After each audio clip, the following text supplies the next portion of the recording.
Good morning, church. Happy Sabbath. It is sure nice to be here in Miami Temple this morning. It's nice because I have family here, but it's nice because we're here to do something that we all have in common, and that is to praise the God Almighty, our Creator, our Savior, the Lord of our lives. I am Adra. You are Adra. You heard it in the videos over and over and over. It's a message that Adra has been trying to give to the church members. Adra, it's a beautiful ministry that the church has that sometimes it's kept at a very, very secretive level.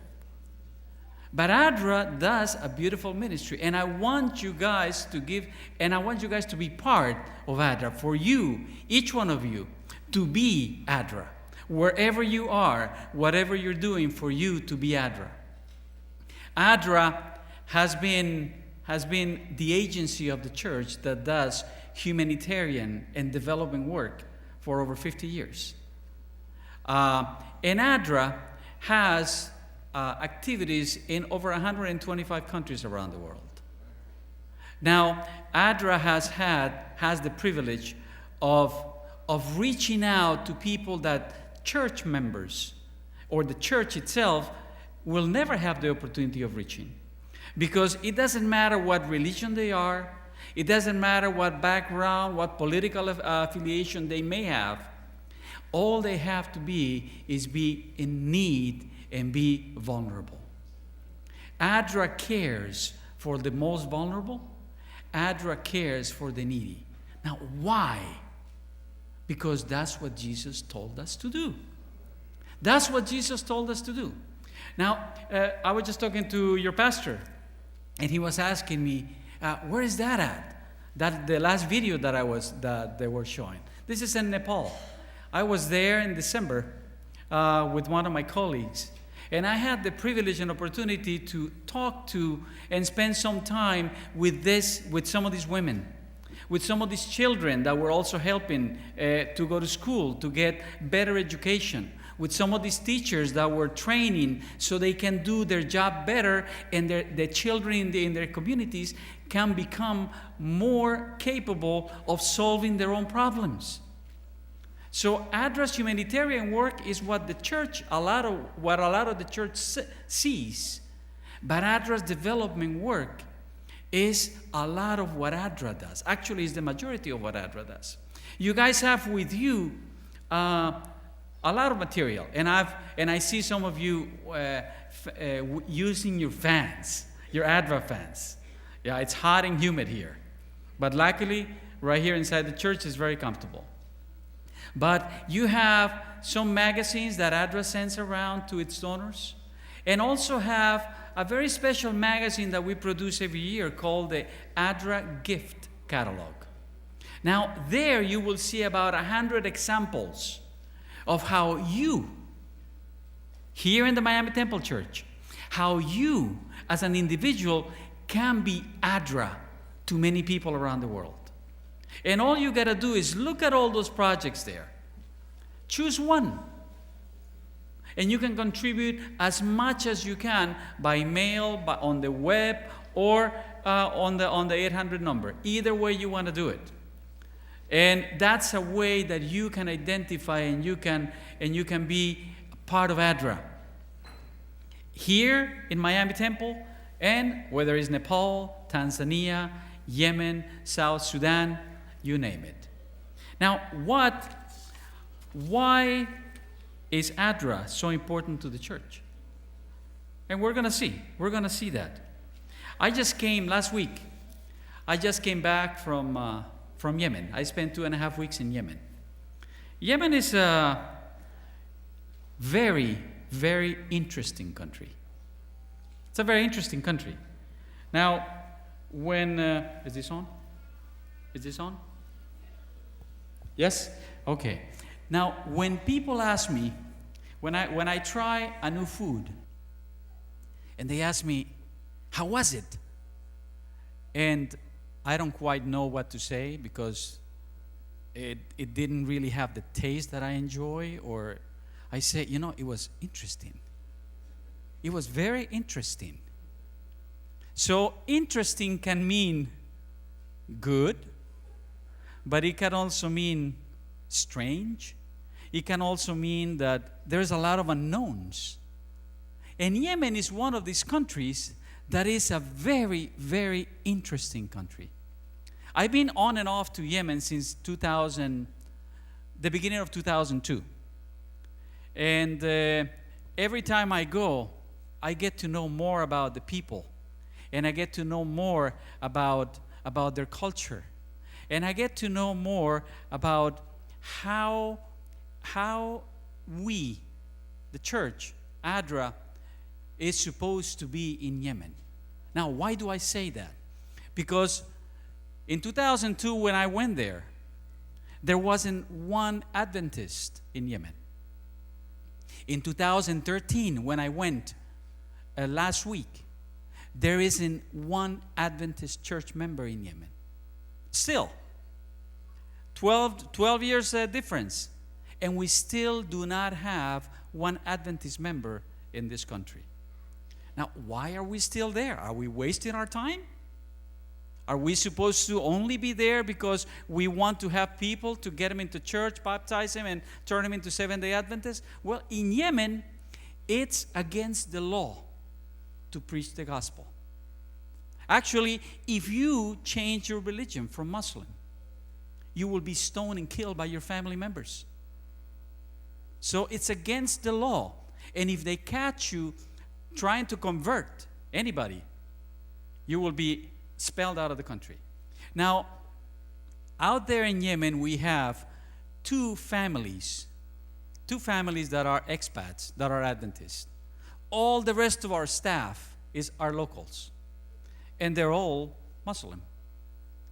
So when I go there, we have very special meetings on Sabbath, and they really hunger to hear about what their church. And there's only 4 families, because there's a couple of families from the UN that are also working there that are Adventist. And there's only about 4 families, their kids, and they really hunger what the church and ADRA is doing, not only in Yemen, because they're somewhat acquainted with what we're doing in Yemen, but what we're doing everywhere else in the world. So it's a real privilege for us. It's not a big worship service. We sit on the living room of one of the families. We study the Bible, and we share. And it's a real privilege, and it's a very high quality time that they appreciate and love. So Yemen it's a country that became free in 1990. So it's a very young country. But it's a country that was forced to become one country when it's actually 2 very different countries. The North and South have very different, if you want to call it, personalities. Okay? The South is very strong, it's more educated. They think that they're better than the North. But the North have the numbers and the power. And actually the capital is in the north, in Sana'a. So there's always a lot of tension between North Yemen, where the power is, and South Yemen, where the wisdom, so they say, and the economic power comes from. So Yemen is a very tribal country. It's not really the government officials, the one that decide what goes on or doesn't go on. It's the community leaders that are the tribal leaders that actually decide and monitor everything that's been going on. We have food security programs there in the south part of Yemen. We also have some emergency response projects there in the south of Yemen. But it's a very, very interesting environment, because I don't know if you guys know that Yemen, and especially the southern part of Yemen, and I'm going to tell you the name of a couple of states, Abiyan and Lahaj. But Abiyan is the heart of Al Qaeda. Now, how do I go into the heart of Al Qaeda? Believe it or not, every time I go there, I'm able to go there because these tribal leaders, they love us so much and they protect us so much that before we get there, they send their cars with their arms and their bazookas or whatever it is they have. It's kind of scary at the beginning. It's very interesting. Very interesting. And the first time that I saw all these jeeps with these 50 millimeter guns on their top and all these guys with turbans and machine guns, but they were my friends. They were there to protect me. And they were guiding us, and they were in front and behind us. Why? So we could get to their township safely. They walk around us, they talk with us, they want to take pictures with me. And I have a lot of pictures with some of them with their machine guns and all their equipment. And they want me to carry their machine gun. I try not to take pictures because I usually post those pictures on Instagram so my family knows where I am. And maybe the NSA might be tracking that and might not let me back into the country. But it's a very interesting place. And I want to tell you that as much as there is not one Adventist in Yemen today, ADRA and the church have a very, very special mission in Yemen. Yemen is one of those countries that is so poor, that 80% of the population live under $2 a day. 80% of the population. There is only two ways you can become rich in Yemen. You become a politician, and there's not that many of them. Okay, you become a politician, or you become a crooked businessman. And those are the only ways in Yemen to become rich. And there are some rich people there, but not that many. Most of the people survive from day to day. The average family size in Yemen is 8.8 per family. Okay? Now, unfortunately, most of the families have more than one spouse. Remember, it's a Muslim society. So they usually have 1, 2, 3, 4 wives. The more resources you have, the more wives you get. And every time you marry a younger one. That's very interesting. So that's a little flavor of Yemen.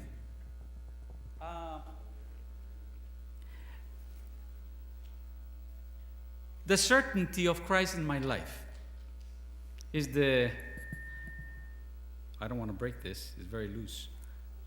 Anyway, the certainty of Christ in my life is the topic this morning that I want to talk to you guys about. Now, what is certain in this world? I think this world has many things, but certainty is not one of those things that we can count on. They say here in the United States that there are 3 things that you can have certainty on. Being born. The second one is what? Paying taxes and dying. And in that order. Okay, you're born, you pay taxes, and you die. Everything else is a chance. So, certainty is not really something that we as human beings can identify with. I may be certain that I'm going to be going somewhere and arriving somewhere, and something might happen in the road, and I don't make it. I might be certain that my car will stop before when the train is coming and I'm planning to stop, and my brakes fail, and I hit the train and I die. I might be certain that I will see my family tomorrow, and something may happen to me or my family, and I'm not able to see them anymore. So certainty is something that we wrestle with. And certainty, the dictionary defines it as assurance, conviction, certitude, having no doubts. Can we say that we can have certainty on this life, on this earth, about anything that we have control over? Is there certainty at all in our lives? Let us read together Matthew 16, verses 13 through 17. Matthew 16, verses 13 through 17. And we have, and it says, when Jesus came to the region of Caesarea Philippi, he asked his disciples, "Who do you say the Son of Man is?" They replied, "Some say John the Baptist, others say Elijah, others still say Jeremiah, and one of the prophets. But who do you think I am?" he asked. "Who do you say I am?" Peter answered, "You are the Messiah, the Son of the living God." And Jesus replied, "Blessed are you, Simon, son of Jonah, for this was not revealed to you by flesh and blood, but by my Father in heaven." Certainty. Peter was certain about the identity of his rabbi. He was sure he knew who he was. But Jesus told them, "It doesn't matter what you believe, Peter. The one that has revealed this to you is God, my Father." It did not come from men. It did not come from blood, but it came from the Spirit. It came from God. Certainty when it depends on human beings is not certainty. And as a matter of fact, the only certainty that we can have as human beings is of uncertainty. That's the only certainty that we can have. That things and the world is uncertain. But how can I have certainty that God is God? And how can I have certainty that I know God? Why is it important to know God? How do I get to know God? How do I get to know Jesus? I don't know if you guys have ever been confused with somebody else, but I have. And I have been confused with especially with one individual more than one time in several occasions. There's a friend of mine that I've known for about 25 years. His name is Alberto Valenzuela. He is Mexican, married to a Cuban lady. He used to work for ADRA 25 years ago, and maybe about 15 years ago, he left ADRA, and he's in the Washington area. But during those 10, 15 years or so that he worked in ADRA, many people would tell me, "Alberto." And then they would call Alberto and say, "Rudy." And I would look at Alberto and I said, "Do I look like you? I don't see the resemblance." But we were confused over and over and over, especially in different parts of the world, whether it was Asia, Latin America, Africa. I don't know why people would confuse Alberto and myself. But yes, and I would say, "No, I'm not Alberto, I'm Rudy." He said, "Man, you guys look alike." I said, "Do we? That's interesting." So last week, when I got back from Yemen on Friday evening, I was listening to one of the Pastor Roberts from Loma Linda sermons. And in that sermon, he was talking, and he gave an example, and maybe some of you have heard it already. And he said that Charles Chaplin, which was a very famous actor when movies had no voice, that he went to a Charles Chaplin look-alike contest. And this is here in the US of A. He went to a Charles Chaplin look-alike contest. And he came out third. Can you believe, was the question of Pastor Roberts, when two people look more than you? That's unbelievable. Two people beat you for looking like yourself. Do people really know who you are? Do people really know you? How can I really get to know somebody when you can be confused so easily? Paul had a very, very good understanding of God. Paul had one of these God gifts of understanding his Creator, of understanding his God, of understanding what his mission was, what his God-given mission was on this earth. And Paul, in all the writings to his churches, to the church, he really gives a true insight of what knowing God is about. How can I, Rudy, Paul, Peter, David, Martha, Julie, how can I have that same understanding that Paul had? How can I have the same taste that God may have? How can I have the same preferences that he may have? How can I have the same appetites, the same will? How can my life reflect God and my Creator? How can my life resemble Christ? In 1974, the spring of 1974, I arrived to this country. I came with a friend, and I arrived, I actually landed here in Miami, and then I took a bus over to Washington, D.C., where a friend of a friend picked us up at the Greyhound station. And we got there about a Thursday afternoon. And they took us to Sabbath, that first Sabbath, the last Sabbath of April of 1974. They took us to the Washington Spanish SDA church. I had no idea about anything. I knew that there were some people that I knew back from Colombia. And when I walked in that church that Sabbath, my wife is going to say, "Oh no, there he goes again." I saw one of the things that has made an impact on my life that I still have not forgotten. I saw an angel playing the piano, my wife. And I wanted to know this lady more and more and more and more. And I knew, and I started asking questions about her, from her friends, of course.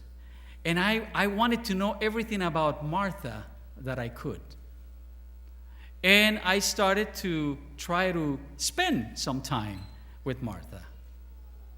And then we got to be good friends. And we eventually, later on, we started dating.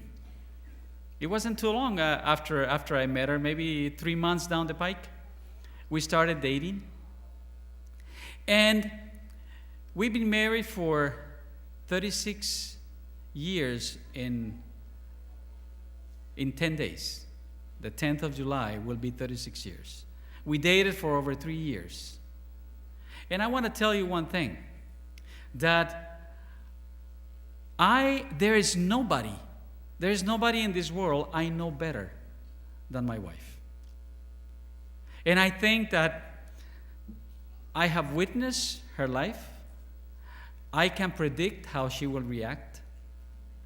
And I can read what she would say and how she would feel.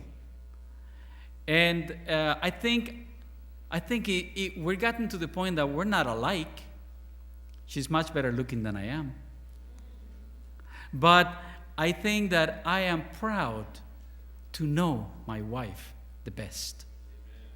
And I think that my wife knows me too. I think she's the person that knows me the best. My parents used to know me the best when I was a little kid. But then I left, and then they passed away. My brothers, we know each other. We play around. But my wife knows the good, the bad, and the interesting parts. She knows everything. And she still likes me. And she still loves me. And there is no one I love more than my wife. So I have given thanks over and over to God for having given me the privilege of spending my life with the woman He had reserved for me. Now, getting to know about my wife was one thing, but getting to know my wife was something else. Now, what's the difference between the two of them? What's the difference between getting to know about God and getting to know God? There's a difference. And there is a difference that can and will make an impact in our lives. I think that the more that we spend time with somebody, I think that knowing about somebody does not mean much. I know about Obama. I never met him. I know a lot of stuff about Obama.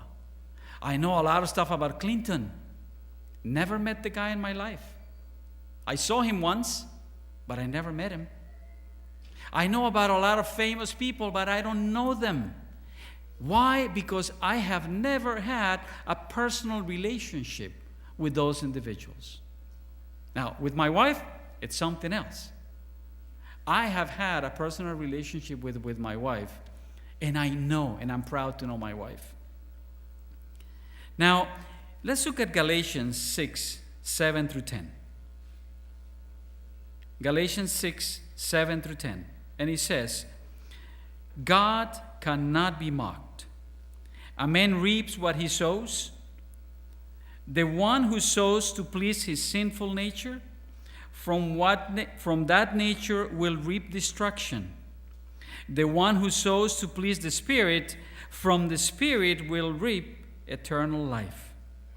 Let us not become weary in doing good, for at the proper time we will reap a harvest if we do not give up. Therefore, as we have opportunity, let us do good to all people, especially to those who belong to the family of believers. Now, how do I get to know God? Knowing about God is one thing. Some people can tell you about God. I can read about God.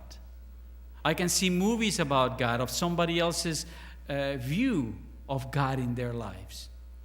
But the only way to know God is having a relationship with Him and doing what He says to do. And what He says to do is, let us do good to all people.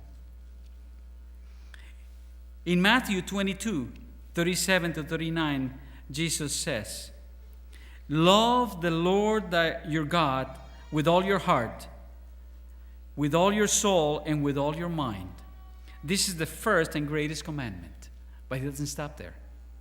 He doesn't stop there. And He continues. He says, and the second is like it. Love your neighbor as yourself. All the law and the prophets hang on these two commandments. Getting to know God. Obeying God. Loving my neighbor. Interesting concept. Especially when my neighbor is not somebody that I really like. Mingling with people that I do not really have a lot of in common with. An interesting concept. Yet, this is what Jesus tells us to do. To know Christ is only the first step. To follow Him. To have a daily personal relationship with God is what knowing God is about. If I told my wife over and over, I love you, I love you, I love you, yet I don't take out the trash. I know that she doesn't like some things, and I still do them. And I do things to irritate her. What I say doesn't match what I do. And love, there's something about love, that love is not words alone. And I think we can all identify with it. If you guys are married, you know that it doesn't matter how many times you say, I love you. If you don't follow up with actions, you guys are in the doghouse. Yep. So love and actions need to be together. And the same happens with God. If I claim to love God, and if I claim that God is my creator, He's my Savior, then I have to follow Him. I have to, because if I love Him with all my heart, there's nothing else that I want to do but please Him. And that is what life, and that is what knowing God is about. Jesus told one of His disciples, if you love me, keep my commandments. Yes. But He also told them, if you love Him, feed my sheep. Do you love me? Feed my sheep. He says here in Galatians, do good to all people. He says, if you love, if what you're here in this world to do is to love one another, to care for one another. Caring is not just words. Caring implies actions. And it costs you something. To care costs you something. So it's not just not empty words. When you care for something, for somebody, it will cost you something. But it's a price that you're willing to pay. Love is not silent. Love is not indifferent. Love cannot be disconnected. And love will always make you a better person, because love is the center of God's character. And that is the one thing that He wants to give us.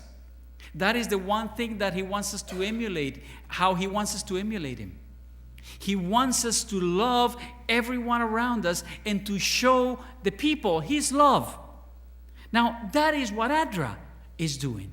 We may not be preaching the gospel so people can get baptized, but we are caring for people because they need it, because they're alone, because they're vulnerable, because they're poor and they may have no other hope but ADRA's hand. You can be ADRA. I have been very proud to be part of ADRA for the last 30 and a half years. Maybe I've been here too long, but I don't feel that way. Some people may say that. But ADRA is a beautiful ministry of the Seventh-day Adventist Church. And you guys can be proud of it. And you guys can be part of it. You can and will be ADRA. As I said, I just came back from Yemen. These two places in Lahash and Abiyan. And I went for two particular reasons. One, we went to pursue a brand new project. A brand new project that is supporting people with their livelihoods, with their ability to provide for their families, so they can get better income, to train them better, to make them more competitive.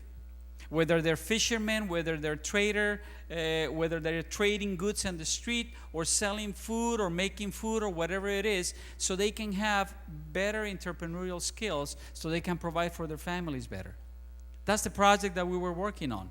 Now, the project that we were closing out, it's a food security program in which ADRA for the last year has been providing food vouchers to 6,200 families, about 50,000 people.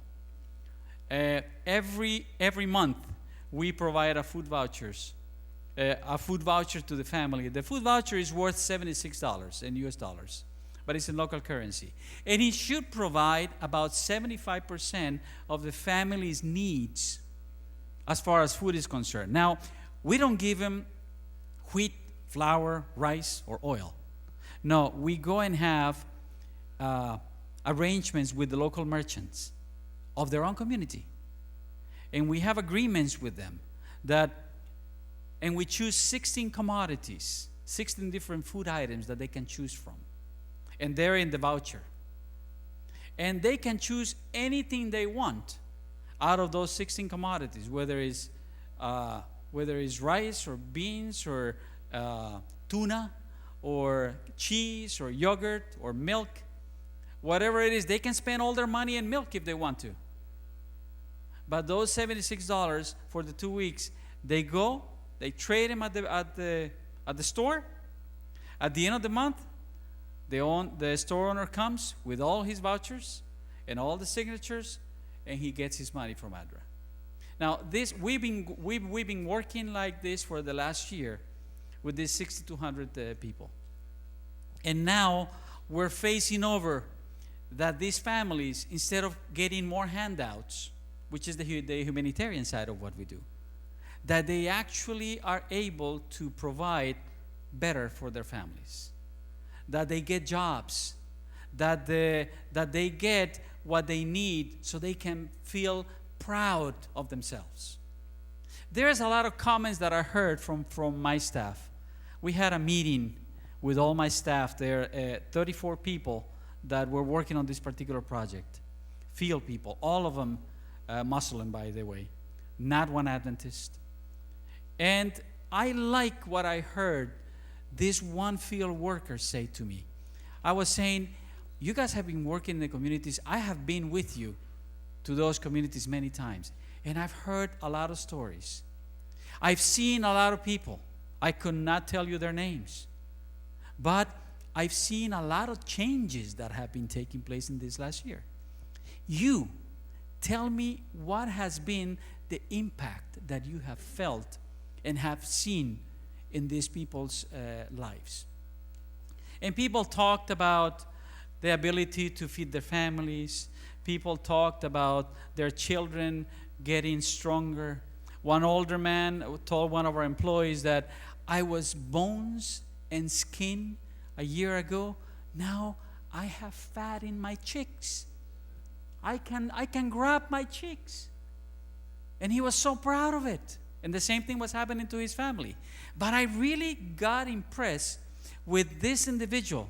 That was one of the last comments. He says, I was talking to some of the community members. And I want to tell you one thing. This is not the employee. This is the community members telling the employee. ADRA came to us a year ago. When you came a year ago, we had nothing but sadness, danger. Remember, Al-Qaeda is all over the place. There's a city called Zanzibar that I visited. It looks like Haiti gotten hit by the earthquake, but there's no earthquake there. It's nothing but war. Bullets, cannons, and the whole city is bombarded and destroyed, but it looks like an earthquake has hit it. So this guy we had nothing but sorrow, poverty, and sadness. But ADRA has changed our sadness into happiness. ADRA has changed my sadness into happiness. What does that have to do with the Adventist Church? What does that have to do with me as ADRA, if I'm ADRA? I think that no matter how many Adventists are there or not, and as I said, there's none, I think God loves these people. God loves these people, and God is giving us, He's giving me, He's giving my employees the opportunity, even though they're not Christians, they're not Adventists, they're being given the opportunity to witness on God's name, to show that there can be a difference between just living a plain life and living with God. They know that we're different. They know that we're church affiliated. And they think, some of them think that ADRA is a church. Some of them think that because that's the only thing they know.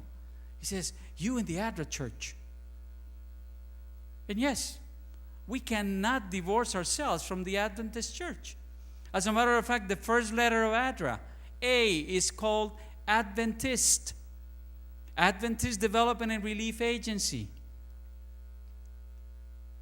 I think that the privilege that they have had to have the change of their lives from sadness to happiness, it's something that we can begin to taste and be proud of. How can that create a certainty in my life that Jesus is in me? Do His will and love His people. Loving His people and doing His will. And I want to invite you and challenge you to do that. To do that in your neighborhood. To be ADRA everywhere you are. God bless you. Thank you very much.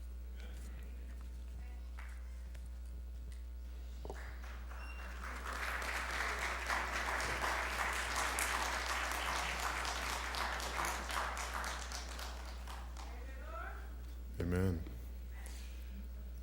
Let us stand and sing the closing hymn, 322, Nothing Between. Nothing between my soul and my Savior.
Let's pray.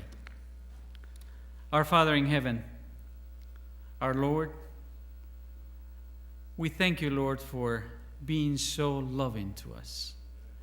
We thank you for caring for each of our needs and for letting us know that no matter what happens in our lives, you care.